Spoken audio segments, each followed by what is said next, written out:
దేశంలో అత్యున్నతమైన భారతరత్న అవార్డును మాజీ ప్రధాని పివి నరసింహారావుకు ఇవ్వాలని తెలంగాణ ప్రభుత్వం కోరింది. 26 మందితో కూడిన ప్రతిపాదనలను కేంద్రానికి తెలంగాణ సర్కార్ పంపింది. దీనిపై మరిన్ని వివరాలు మా కరెస్పాండెంట్ శ్రీకాంత్ అందిస్తారు. శ్రీకాంత్, చెప్పండి. భారతరత్న అలాగే పద్మ విభూషణ్ కూడా ప్రపోజల్స్ పంపినట్టు తెలుస్తోంది. What are the updates with you?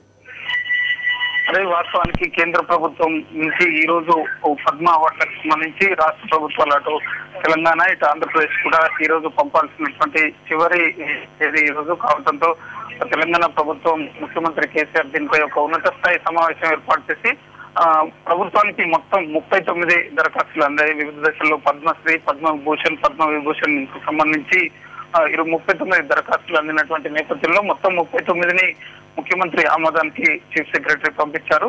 అయితే ఈ రోజు ముఖ్యమంత్రి కొన్ని కీలక నిర్ణయాలు తీసుకున్నారు.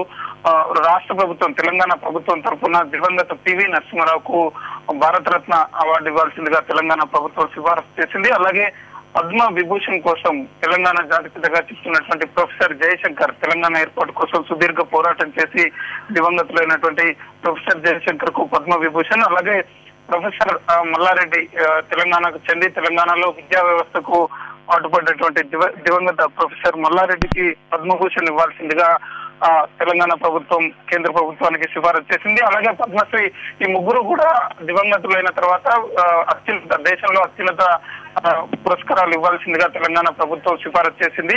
ఇక ఈ ముగ్గురు కాకుండా 23 మంది పేర్లను పద్మశ్రీ అవార్డుల కోసం కేంద్ర ప్రభుత్వానికి వివిధ రంగాల్లో గత ఉమ్మడి ప్రభుత్వంలో నిర్లక్ష్యానికి గురైనారని చెప్తూ తెలంగాణ కల్చరల్ అలాగే ఇతర రంగాల్లో ప్రముఖులైనటువంటి వారిని 23 మంది ఆచార్య ఎన్ గోపి, సామల వేణు ఇతర రంగాల్లో ప్రముఖులైనటువంటి మొత్తం 23 మంది పేర్లను తెలంగాణ ప్రభుత్వం కొద్దిసేపటి క్రితం ఢిల్లీకి పంపింది. హరి.